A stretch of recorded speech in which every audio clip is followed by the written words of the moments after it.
Coucou, me revoilà. Alors, qu'est-ce que j'ai fait durant ce mois de janvier, me direz-vous? J'ai fait ma vie habituelle, mangé, lu, fait des courses, travaillé. Mais surtout, je me suis lancé le défi de faire une vidéo par jour sur ma chaîne de relaxation. C'était pas facile, mais j'ai réussi. Du coup, ça explique ma petite absence sur cette chaîne. J'ai retrouvé ma famille, ça m'a fait du bien. Des bonnes résolutions. J'ai rempli tout un carnet de ça. Objectif, après les fêtes fort nutritives, il a fallu que je me reprenne en main.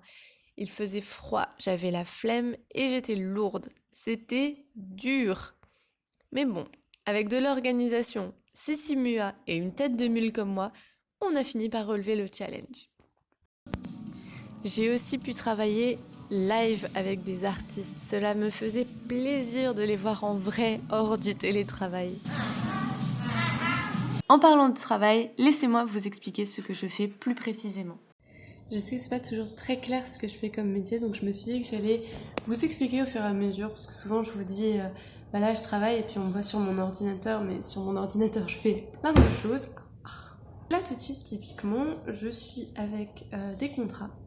Et donc mon but là c'est de vérifier qu'il y ait bien tous les contrats, de les archiver et puis de les envoyer à tout le monde pour que tout le monde me les renvoie signés. J'ai 15 contrats. Ce midi j'ai eu rendez-vous visio avec le directeur artistique de la compagnie pour laquelle je travaille. On fait généralement un point toutes les semaines. Donc là maintenant je suis sur mon ordi et j'envoie les déclarations. Donc en fait on va déclarer qui va travailler ce mois-ci, pour que s'il y a un accident du travail, en fait, les personnes soient couvertes par l'assurance, puisqu'on aura déclaré en avance qu'ils vont travailler ces jours-là. Et puis après, je vais faire le tour de ma boîte mail, où là, il faut que je fasse des petites choses, c'est-à-dire envoyer un fichier à quelqu'un.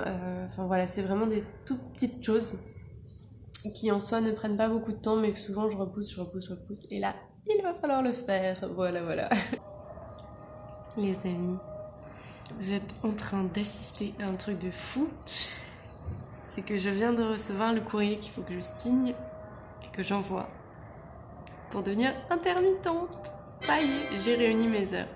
Donc pour ceux qui savent pas trop de quoi je suis en train de parler, quand on est artiste ou technicien dans le milieu du spectacle, si on fait un certain nombre d'heures et donc de contrats dans une année, on peut devenir intermittent du spectacle. Et ça, c'est carrément cool parce que ça permet d'avoir un salaire en fait. C'est-à-dire que, par exemple, pour des artistes, pendant qu'ils créent un spectacle, ils sont pas payés. Coucou, ici la Colline du montage. Je viens juste faire une petite rectification pour que ce soit bien clair. Un artiste, quand il est en création, en résidence de création, il travaille, donc il a un salaire.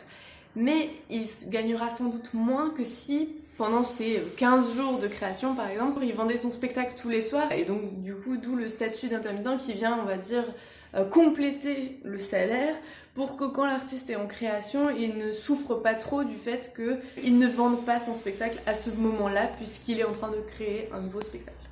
Là, j'ai réuni toutes les heures qu'il fallait. Et donc, pour la première fois de ma vie, je suis intermittente. Ah c'est ouf quand même. On m'a demandé plusieurs fois quelles études j'avais fait pour en arriver là. Après un bac littéraire, j'ai suivi 2 ans les classes préparatoires littéraires. Ensuite, j'ai intégré une école de commerce pendant 3 ans, avec une année de césure où je suis partie à Montréal. Puis j'ai voyagé et en rentrant, j'ai commencé le métier que je fais actuellement. Si cela vous intéresse, je vous ferai un live spécial pour vous parler de mes études et de mon parcours plus en détail et répondre à vos questions. Bon, et c'est tout. Pas grand chose d'autre à vous dire à part vous souhaiter une bonne année. Certes, très en retard, mais est-ce bien grave? Bref, je vous fais plein de bisous et à la prochaine.